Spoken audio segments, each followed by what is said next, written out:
কথা নবী সাল্লাল্লাহু আলাইহি ওয়াসাল্লামের নবুয়তের পূর্বের জীবনের যে আখলাক, সে আখলাকটা অর্জন করতে হবে। এটা হচ্ছে নববী নেতৃত্বের প্রথম শর্ত। করা যাবে ইনশাআল্লাহ? তাহলে আমরা এখন বেসিক কিছু কাজ করব। দেখুন, মুসলমানের দোকানে আমরা যেতে মাঝে মাঝে ভয় পাই, ঠকায় দেয় কিনা। একজন হিন্দু ভাইয়ের দোকানে গিয়ে আপনি দুধ কিনতে কমফোর্ট ফিল করেন, ও দুধে পানি মেশায় না। হ্যাঁ, অনেক সময় এমন হয়, সব সময় না হলে অনেক সময় এমন হয়। তাহলে আমরা যদি আমাদের আখলাক ঠিক না করতে পারি, তাহলে এই বড় বড় কথাগুলো আসলে কোনো কাজে দিবে না। আল্লাহ পাক আমাদের সবাইকে ভিতর থেকে সৎ হওয়ার তৌফিক দান। এতিমের দেখাশোনা করা যাবে ইনশাআল্লাহ? বিধবাদের দেখাশোনা। অনেকে ফ্যান্টাসিতে ভোগেন, 4টা বিয়ে করবেন, তো একজন বিধবাকে বিয়ে করে দেখান, তাই না? আমাদের তো মাশাআল্লাহ অনেক ফ্যান্টাসি অনেকের মধ্যে, 4টা করবো 4টা বিয়ে। তো একজন বিধবাকে করে দেখান, একজন তালাক প্রাপ্তাকে করে দেখান, একজন এতিমকে করে দেখান, তারপরে বোঝা যাবে যে ইসলাম কতটুকু বুঝেছেন। আচ্ছা, মিসকিনদের পাশে থাকা, অসহায়ের পাশে থাকা, মাজলুমের পাশে থাকা, মুসাফিরদের খেদমত, এই কাজগুলো আমরা করতে পারবো ইনশাআল্লাহ। আল্লাহ পাক এরকম সোশ্যাল ওয়ার্কগুলো করার তৌফিক আমাদের সবাইকে দান করুন। 2 নাম্বার দেখুন, নবী সাল্লাল্লাহু আলাইহি ওয়াসাল্লাম নবী হয়েছেন, এবার তিনি উম্মাকে নেতৃত্ব দিবেন, কারণ আল্লাহ পাক তাকে একটা ভিশন দিয়েছেন। ভিশনটাকে ফিক্স করতে হবে। ভিশন মানে কি? লক্ষ্যটা কি? লক্ষ্যটা এক বাক্যে হচ্ছে আমি, আপনি, আমরা সবাই, নবী সাল্লাল্লাহু আলাইহি ওয়াসাল্লামের ক্ষেত্রে পুরো উম্মাহ, আমরা যেন দুনিয়াতেও সফল হই, পরকালেও জান্নাতে যাই। বাস, সিম্পল। এর চেয়ে বড় কোনো ভিশন আছে? আমাদের ভিশন 2টা। এক, কোরআন সুন্নাহ, রাসূলের সিরাত, তাজকিয়া, এগুলোকে নিয়ে যেন আমরা দুনিয়াতে সফল হই, পরকালে জান্নাতে যাই। বাস, এতটুকুই। আর দুনিয়াতে সাফল্য মানদণ্ড, মানে সাফল্য ব্যর্থতার মানদণ্ডটাই পরকালের জান্নাতে যাওয়া না যাওয়ার মানদণ্ড নয়। দুনিয়াতে কেউ যদি কিছু ব্যর্থ হয়, দারিদ্রতায় থাকে, অভাবে থাকে, ইত্যাদি ইত্যাদি, তাহলে এর মানে এই না যে সে জান্নাতে যেতে পারবে না। কিন্তু আল্লাহ পাক আমাদেরকে পাঠিয়েছেন, এই শরিয়া দিয়েছেন, নবী সাল্লাল্লাহু আলাইহি ওয়াসাল্লামকে পাঠিয়েছেন, কোরআন সুন্নাহ দিয়েছেন, দুটো। একটা হচ্ছে আমরা যেন দুনিয়াতেও দাপটের সাথে চলতে পারি, বিজয়ী হতে পারি, বিজয়ী উম্মাহ হতে পারি, এবং পরকালও যেন আমরা জান্নাতে যেতে পারি। That's all. এটা আমাদের ভিশন। তো এই ভিশনটা নবী সাল্লাল্লাহু আলাইহি ওয়াসাল্লামের ছিল কি ছিল না? এখন এটাকে বাস্তবায়ন করার জন্য আল্লাহ নবী সাল্লাল্লাহু আলাইহি ওয়াসাল্লাম নিজে হিমসেলফ তিনি নেতৃত্ব দিয়েছেন কিনা? প্রথমে দেখিয়েছি আপনাকে আগের ক্যারেক্টার। ওই আগের ক্যারেক্টারগুলো কি পরে নাই হয়ে গেছে? ওই ক্যারেক্টারগুলো আরও বেশি দীপ্তমান হয়েছে। কোনটা? আরও বেশি দীপ্তমান হয়েছে। এখন ওহী আসার পরে নবী সাল্লাল্লাহু আলাইহি ওয়াসাল্লাম প্রথম যেটাতে ফোকাস করলেন, সেটা হলো ইলম অর্জন করা এবং অন্যকে ইলম শেখানো। আর আল্লাহ নবী সাল্লাল্লাহু আলাইহি ওয়াসাল্লাম আল্লাহর কাছ থেকে ইলম শিখছেন। এটা ইলম না কোরআন? এটা ইলম নয় কি? এটা আল্লাহর পক্ষ থেকে দেয়া ইলম, ওহী, এবং এর সাথে হিকমা দেওয়া হয়েছে, মানে সুন্নাহ। তো কোরআন এবং সুন্নাহ আল্লাহ পাক তাকে শেখাচ্ছেন, এবং নবী সাল্লাল্লাহু আলাইহি ওয়াসাল্লাম এটা তার উম্মাকে শেখাচ্ছেন। তাহলে একজন সফল নেতার গুণাবলী হবে এই মানবিক গুণাবলীগুলোর সাথে সে নিজে ইলমের ধারক বাহক হবে এবং সমাজে আলো ছড়িয়ে দিবে জ্ঞানের। এটাই হচ্ছে একজন নেতার আদর্শ নেতার গুণাবলী, যে নিজে ইলমের ধারক বাহক হবে এবং জনগণের মধ্যে জ্ঞান ছড়িয়ে দিবে। আর এই জ্ঞানের ডেফিনেশনটা কি হবে তাহলে? শুধু কি বস্তুবাদী জ্ঞান, নাকি জ্ঞানের কোনো ডেফিনেশন আছে, সংজ্ঞা আছে? সংজ্ঞাটাও আমরা কোরআন থেকে নেই।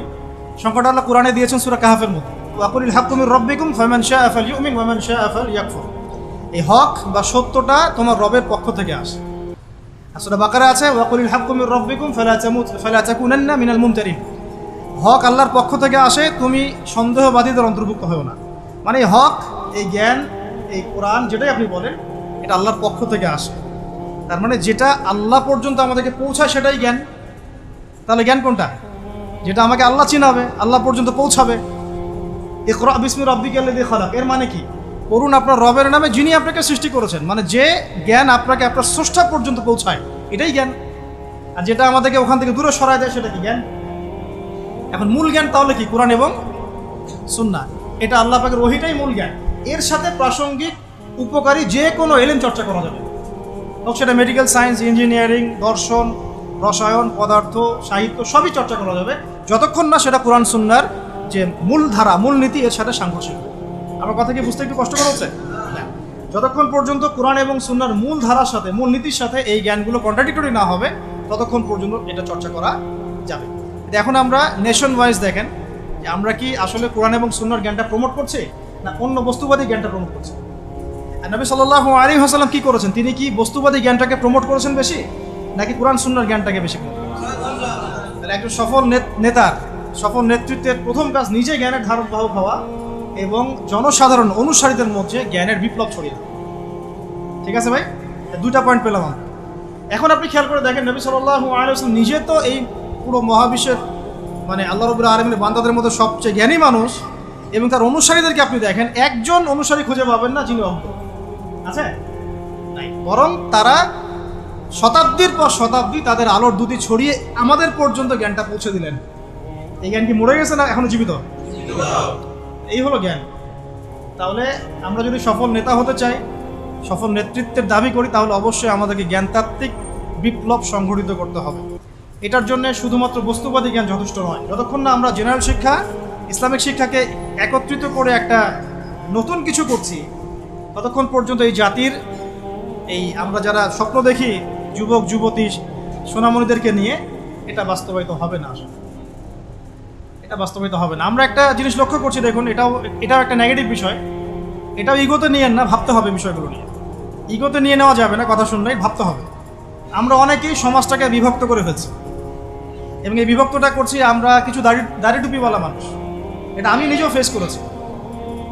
একটু মসজিদে আছি আমরা, আদব রক্ষা করি, কিছু দাড়ি টুপিওয়ালা মানুষ। আমরা সমাজটাকে এভাবে বিভক্ত করেছি, তোমরা জেনারেল, আমরা আলেম। তোমরা জেনারেল, তো you have come from general background, আর আমরা এসেছি ফ্রম মাদ্রাসা ব্যাকগ্রাউন্ড। এভাবে অনেক সময় আমরা সমাজটাকে বিভক্ত করে ফেলছি। এটাতে কি হচ্ছে, জেনারেল আর এটা কন্ট্রাডিক্টরি সৃষ্টি হচ্ছে, কনফ্লিক্ট তৈরি হচ্ছে একটা। এভাবে ডিল করা, ট্রিট করাটা মনে হয় ঠিক হচ্ছে না। বরং আমাদের উচিত যারা জেনারেল লাইনে পড়াশোনা করেছে দীর্ঘদিন, তাদেরকে একটু বুকে টেনে নেওয়া। আদারওয়াইজ আপনি তাদেরকে দিন ওইভাবে শেখাতে পারবেন না। আর এটা তো অহংকার হয়ে যাবে তখন, যে আমি মাদ্রাসা ব্যাকগ্রাউন্ড থেকে আসছি, তুমি জেনারেল ব্যাকগ্রাউন্ড থেকে আসছো, তুমি কি জানো? তুমি তো জানো না সামি আল্লাহু এর পরে পেশ দিতে হয়, মানে আমরা এটাও জানি না পেশ দিতে হয়। এভাবে আক্রমণ করা হচ্ছে যে ব্যাকরণে তো তুমি কিছুই জানো না। সামিআ আল্লাহু হুয়ের ওখানে পেশ দেওয়া লাগে, তুমি তো ব্যাকরণে কিছুই পড়ো নাই, নাহু সরফ। এত অহংকারী হলেন কিভাবে? এত হিংসা কেন? এগুলো তো আমরা বক্তব্য করেছি আজকে থেকে 30 বছর আগে, এবং আমাদেরকে শেখানো হয়েছে প্রত্যেকটা ওয়ার্ডের হক আদায় করে বলার জন্য। এক একটা ওয়ার্ড, এক একটা শব্দের হক আদায় করে যেন উচ্চারণ করা। সুবহানাল্লাহ। তো আমরা অনেক সময় সমাজটাকে এভাবে বিভক্ত করে ফেলছি, অজ্ঞতাবশত, অহংকার বশত। এতে করে হচ্ছে কি, অনেক সময় ইসলাম এবং জেনারেল ব্যাকগ্রাউন্ডের মানুষেরা তারা একে অপরের সাথে কন্ট্রাডিক্টরি, কনফ্লিক্ট হয়ে যাচ্ছে। তো আমাদের উচিত, আমার মনে হয় এটা নিয়ে ভাববেন আপনারা, আমাদের উচিত সবাইকে আগে কাছে টেনে নেওয়ার মানসিকতা তৈরি করা। এমন অনেক অনেক স্কলার আছেন যারা আগে ইঞ্জিনিয়ার হয়েছেন, পরে পীর হয়েছেন। আগে ডক্টর ছিলেন, পরে উম্মার রাহাবার হয়েছেন।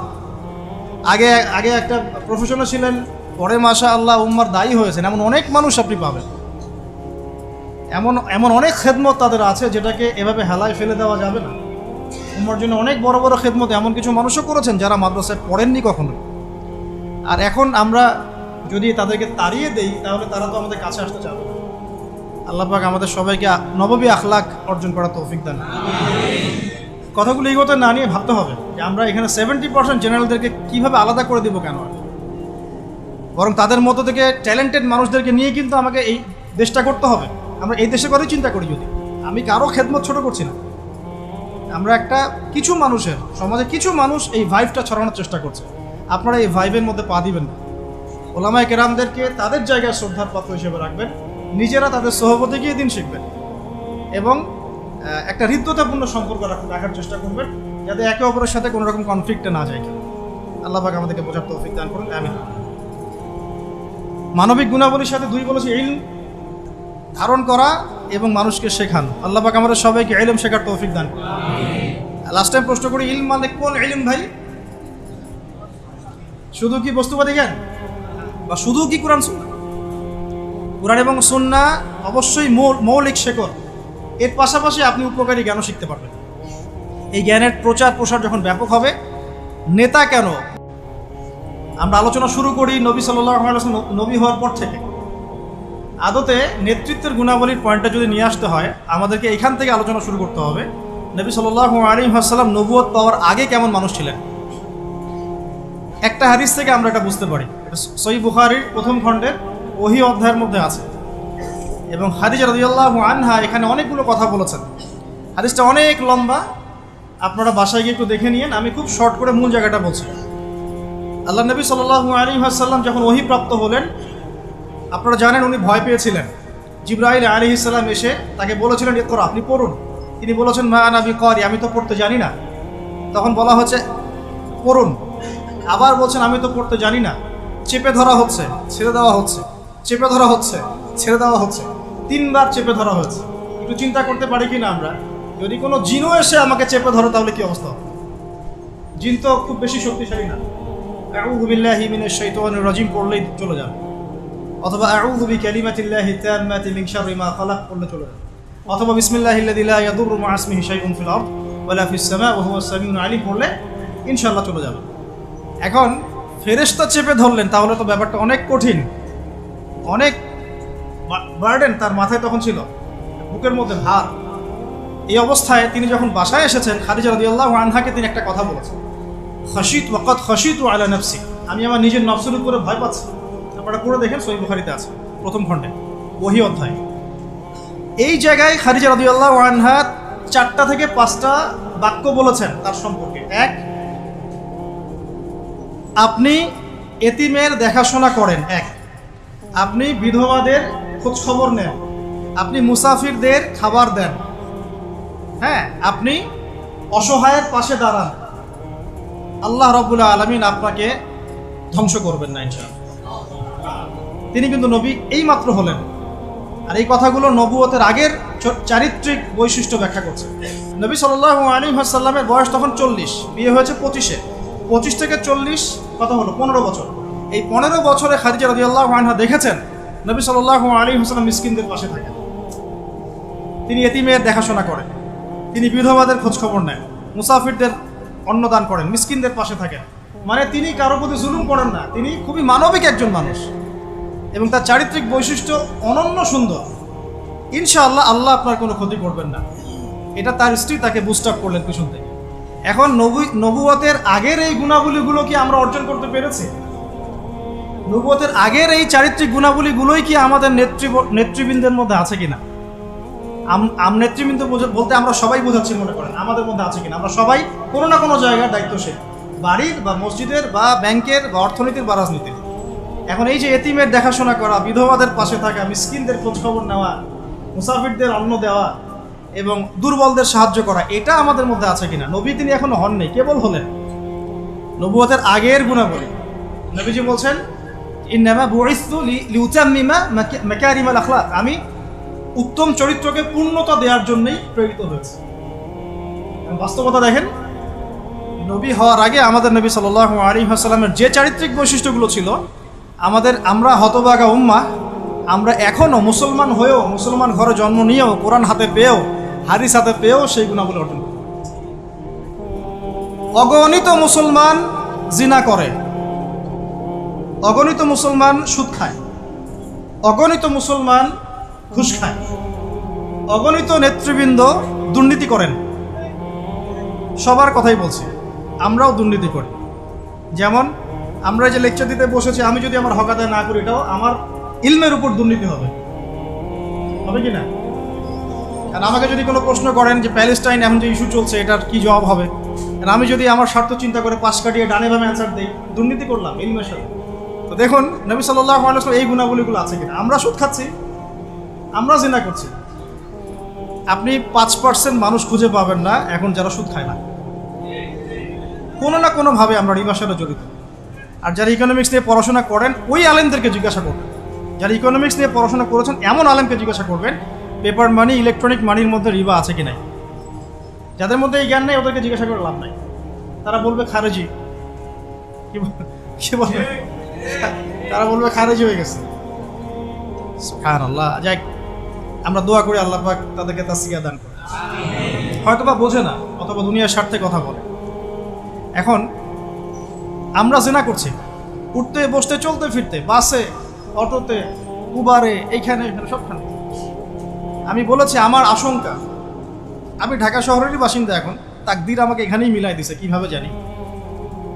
আসলে আল্লাহ রাব্বুল আলামিন মানুষের কিবোর্ড পছন্দ করেন না। আমি একসময় অহংকার করে 2 দিন বলেছিলাম, মনে হয় আমার মনে আছে, যে আমাকে ফ্রি একটা ফ্ল্যাট দিলেও ঢাকাতে আমি থাকবো না কখনো। এটা আমি বলেছিলাম আজকে থেকে 5 বছর আগে, 6 বছর আগে। আল্লাহ রাব্বুল আলামিন হয়তো এই কথাটা পছন্দ করেন, কারণ আল্লাহ পাক কারো কিবোর্ড, অহংকার, এরকম শক্ত কথা পছন্দ করেন না, মেবি, আল্লাহ ভালো জানেন। তো আল্লাহ পাক এইখানেই আমাকে শ্বশুর বাড়ি দিয়ে দিয়েছে, থাকবে না মানে থাকতেই হবে।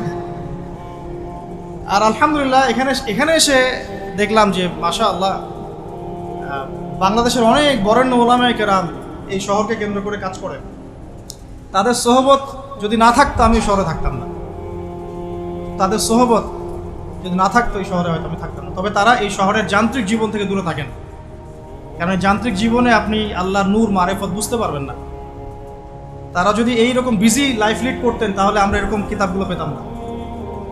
খুব খেয়াল করে দেখবেন এখানে জন্ম নিয়ে কতজন আলেম হয়েছে, এই শহরে জন্ম নিয়ে বাই বর্ন ঢাকায় জন্ম নিয়ে কতজন আলেম হয়েছে, যারা ওলামায়ে কেরাম তারা বাহির থেকে এসে এই শহরকে আলোকিত করছেন। বুঝতে পারছেন কি বিষয়টা? এখন দেখুন আমরা সব জায়গায় জেনা করছি। আমার আশঙ্কা ঢাকা শহরে যদি কোনো বড় ভূমিকম্প হয় বা ছোটও হয়, জেনার পাপের কারণে হয়। আল্লাহ পাক আমাদেরকে হেফাজত করুন। আর আমি আজকে আরও বেশি কনসিয়াস এবং ভয় পাচ্ছি এই কথাটা বলতে, যে যদি আল্লাহর কোনো গজব চলে আসে তখন ভালো মন্দ কোনো মানুষ ছাড় পাবে না, আমরাও ছাড় পাবো না। ভালো মানুষ মনে হয় ছাড় পাবে এমন না। কারণ আজকে সকালে আমি একটা কিতাব পড়ছিলাম, আল্লামা হুসাইন আহমদ মাদানী রাহিমাহুল্লাহ, আপনার নাম শুনেছেন নিশ্চয়ই, ওলামায়ে দেওবন্দের একজন নক্ষত্র। তার একটা কিতাব আছে শেষ খলিফার পদধ্বনি, পড়েছেন? শেষ খলিফার পদধ্বনি, ইমাম মাহাদিকে নিয়ে লিখেছেন উনি, মাশাআল্লাহ। এই কিতাবটার পাণ্ডুলিপি পাওয়া গেছে প্রায় 75 বছর পরে, হারিয়ে গিয়েছিল এটা, কারণ তাকে ওই ইতালির পাশে মাল্টা একটা জায়গা আছে, ওখানে ব্রিটিশরা নির্যাতন করেছিল নিয়ে গিয়ে, ওইখান থেকে হারিয়ে গেছে বইটা। যাই হোক, ওইখানে তিনি একটা হাদিস এনেছেন যে যখন ইমাম মাহাদির হাতে বায়াত নেওয়া হবে, জায়গাটা হচ্ছে হাজারে আসওয়াদ, দেখেছেন হাজারে আসওয়াদ, কাবাগড় এই কর্নার হাজারে আসওয়াদ, রুকনে ইয়ামানি না, কিন্তু অনেকে রুকনে ইয়ামানিকে হাজারে আসওয়াদ মনে করে। হাজারে আসওয়াদ এবং এই যেখানে আছে মাকাম ইব্রাহিম, এর মাঝখানে বায়াত নেওয়া হবে। আর বায়াত নেবেন কতজন জানেন? 313 জন। 313 জন। বদরি সাহাবি 313, তালুতের বাহিনী 313, এখানেও 313। তো বায়াত যখন নেওয়া হবে শাম থেকে, তখন একটা দল আসবে তাদের বিরুদ্ধে যুদ্ধ করতে। নবী সাল্লাল্লাহু আলাইহি ওয়াসাল্লাম বলেছেন শামের ওই বাহিনীকে মক্কা মদিনার মাঝখানে বাইদা নামে একটা জায়গা আছে, এখানে ধসিয়ে দেওয়া হবে। আয়েশা রাদিয়াল্লাহু আনহা বলছেন তখন তো অনেক সাধারণ মানুষও থাকবে, নবীজি বলেন সবাইকে ধসিয়ে দেওয়া। এখান থেকে একটা দলিল আনা হয়েছে, ওখানে আল্লাহর গজব চলে আসলে ভালো মন্দ সবার উপরেই আসবে। এরপর কিয়ামতের দিন নিয়াত অনুযায়ী মানুষকে ওঠানো হবে। আল্লাহ পাক আমাদেরকে আল্লাহ পাকের গজব থেকে হেফাজত করুন, আমাদেরকে ইসলাহ এবং সংশোধন দান করুন, আমাদের নেক হায়াতে আল্লাহ বরকত দান করুন। আল্লাহ পাকের গজব আসে এমন কাজে লিপ্ত হওয়া থেকে আল্লাহ পাক হেফাজত করুন। নবুয়তের আগের ক্যারেক্টার আমরা অর্জন করতে পারিনি, এই পয়েন্টে ছিলাম। জেনা প্রচুর হচ্ছে, স্পেশালি ইয়াং জেনারেশনের দিকে। আল্লাহ পাক আমাদেরকে জেনা থেকে বাঁচিয়ে রাখুন। আর মেয়েদের কথা তো বলার অপেক্ষা নাই, কি অবস্থা, কি অবস্থা আমাদের শহরের মেয়েদের, কি অবস্থা আমাদের মা বোন স্ত্রীদের, কি অবস্থা। আমরা আল্লাহর কাছে কি জবাব দিব? আমরা কেউই চোখের পথ থেকে মুক্ত নই। যারা অনলাইনে বিচরণ করি তারা তো মোটেই না। আমরা আল্লাহর কাছে আসলে কি জবাব দেব? ও মার্কেটেই আছি তো বসে, আমরা তো মার্কেটেই বসে আছি। সুবহানাল্লাহ, মার্কেট মানে এখন মহিলা, মার্কেট এখন ছেলের চেয়ে মহিলা বেশি। মানে আমরা কামাই রোজগার করে বাসায় গিয়ে টাকা ধরিয়ে দিয়ে যাও। আল্লাহ পাক আমাকে ইসলাহ দান করুন, আপনাদের সবাইকে ইসলাহ দান করুন। প্রথম কথা, নবী সাল্লাল্লাহু আলাইহি ওয়াসাল্লামের নবুয়তের পূর্বের জীবনের যে আখলাক, সে আখলাকটা অর্জন করতে হবে। এটা হচ্ছে নববী নেতৃত্বের প্রথম শর্ত। পারা যাবে ইনশাআল্লাহ? তাহলে আমরা এখন বেসিক কিছু কাজ করব। দেখুন, মুসলমানের দোকানে আমরা যেতে মাঝে মাঝে ভয় পাই, ঠকায় দেয় কিনা। একজন হিন্দু ভাইয়ের দোকানে গিয়ে আপনি দুধ কিনতে কমফোর্ট ফিল করেন? ও দুধে পানি মেশায় না, হ্যাঁ, অনেক সময় এমন হয়, সব সময় না হলে অনেক সময় এমন হয়।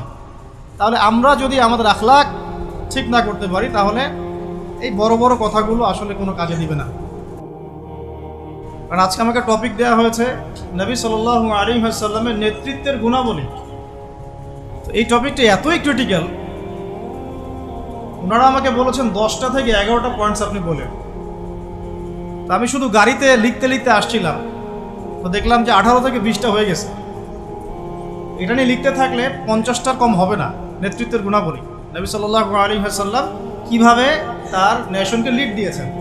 তো লিডারশিপের প্রথম তার যে একটা ভিশন ছিল, সেটা হলো সবাইকে শিক্ষিত করত। এমন একজন সাহাবী আপনি খুঁজে পাবেন না যিনি কোরআন এবং সুন্নাহর জ্ঞান জানেন না, একজন সাহাবীও নাই। এমনকি আবু সুফিয়ান রাদিয়াল্লাহু আনহু, যিনি একদম শেষে গিয়ে ইসলাম কবুল করেছেন, কখন? ওই যে মক্কা বিজয়ের আগে আগে, তিনিও শেষ বয়সে যখন রোমকদের সাথে যুদ্ধ করছিলেন, ইয়ারমুকের যুদ্ধ, সেই যুদ্ধে কিন্তু তার একটা বড় ভূমিকা ছিল। তিনি একটা বড় ভূমিকা রেখেছেন ইয়ারমুকের যুদ্ধে।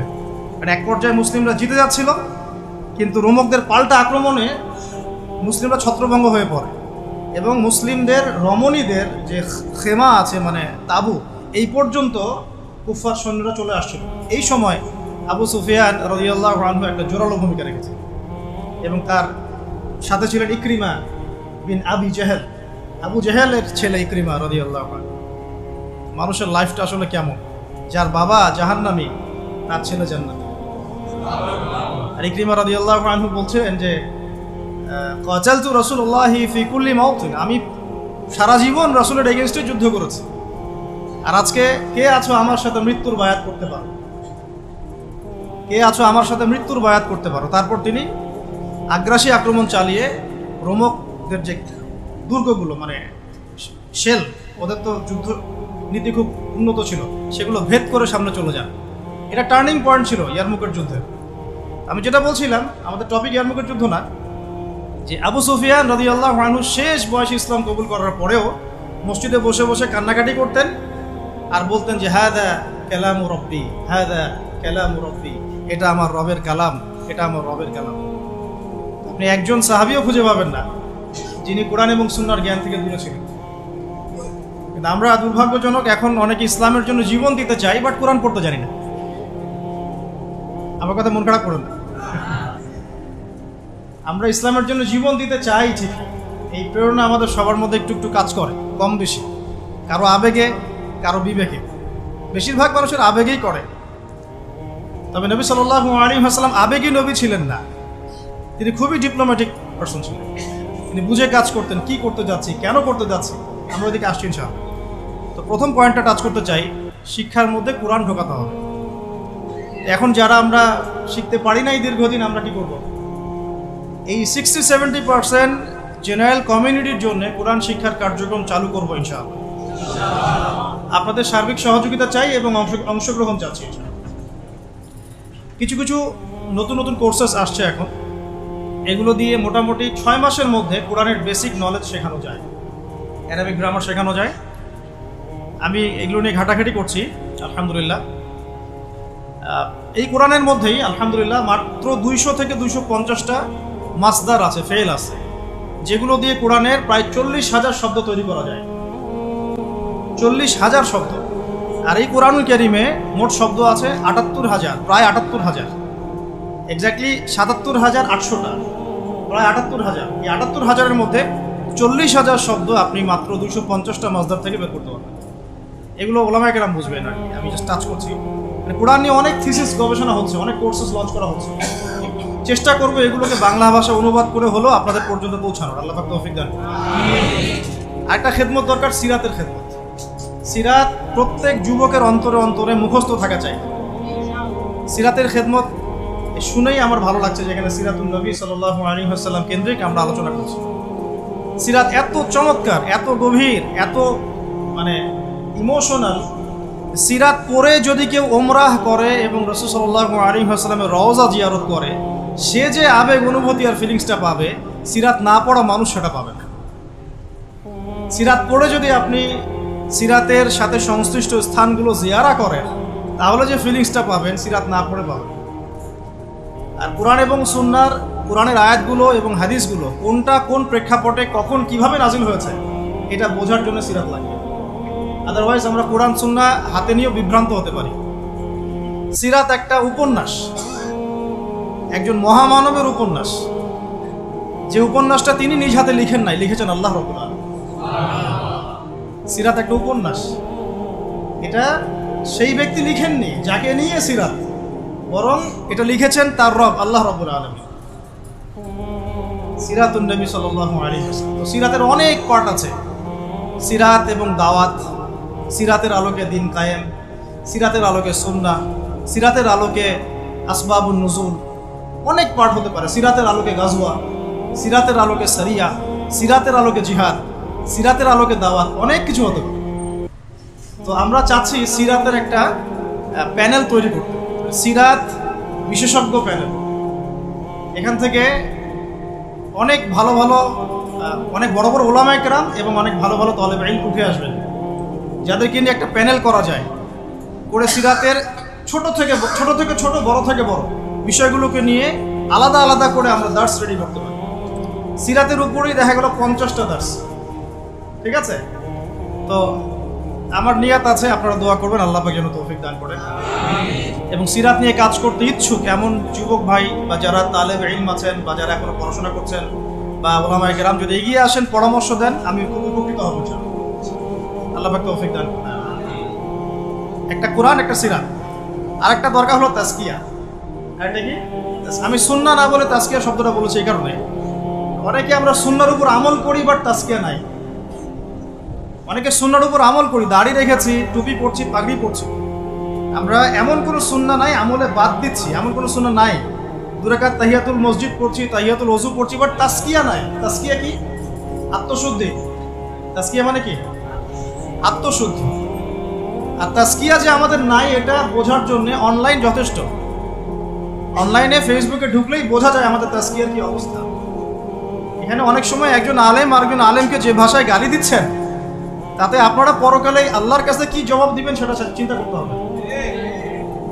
তাজকিয়ার সাথে এগুলোর কি সম্পর্ক? বাবা মা ভাই বোন জ্ঞাতি গোষ্ঠী তুলে গালি দিয়ে ধুয়ে দিচ্ছে।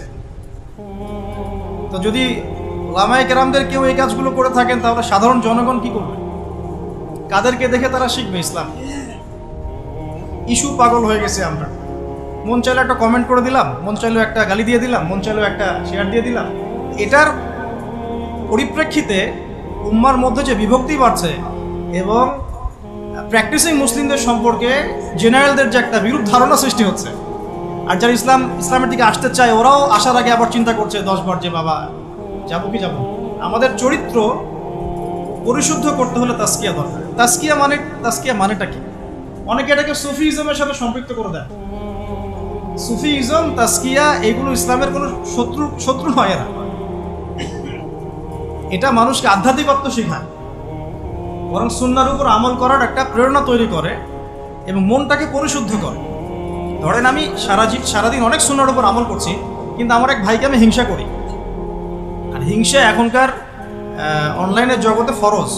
হিংসা না করলে কেউ অনলাইনে টিকতে পারবে না, তাকে হিংসা করতেই হবে। যেমন সুদ না খাইলে কেউ অর্থনীতি চালাতে পারে না, সুদ এখন ফরজ হয়ে গেছে। ঠিক এইরকম অবস্থা, আল্লাহ মাফ করুন। আমি যদি সুন্নাহর উপর আমল করি কিন্তু আপনাকে হিংসা করি, তাহলে লাইলাতুল বারার মতো রাত্রেও আমি ক্ষমা পাচ্ছি না। আল্লাহ পাক বলছেন সবাইকে আল্লাহ মাফ করে দিচ্ছেন এই হিংসুক ব্যতীত। তাহলে তাজকিয়া কি? আত্মশুদ্ধি। এটা আজকের টপিক না, আমি বলছি 3টা জায়গায় ফোকাস করতে হবে খুব বেশি। কোরআনের শিক্ষা স্পেশালি জেনারেলদের মধ্যে, কারণ মক্তব মাদ্রাসা শেখানো হচ্ছে বাট জেনারেলরা পাচ্ছেন না। এবং শিক্ষাটাকে সহজ করে দেওয়া, সহজলভ্য করা, সহজ করা, যাতে ঘরে ঘরে হার্ট টু হার্ট আমরা কোরআনটা পৌঁছাতে পারি। শুধু তিলাওয়াত নয়, তিলাওয়াতের সাথে অবশ্যই অর্থ বোঝা। শুধু তেলাওয়াত করলে অবশ্যই নেকি পাবেন আপনি, প্রত্যেক হরফে 10 নেকি করে, কিন্তু এটাতে কোরআনের হক পরিপূর্ণ আদায় হয় না, কোরআনের মূল মেসেজটা আমরা পাচ্ছি না। আর 2 নাম্বার হচ্ছে সিরাতের শিক্ষা, সিরাতের ব্যাপক প্রচার প্রসার।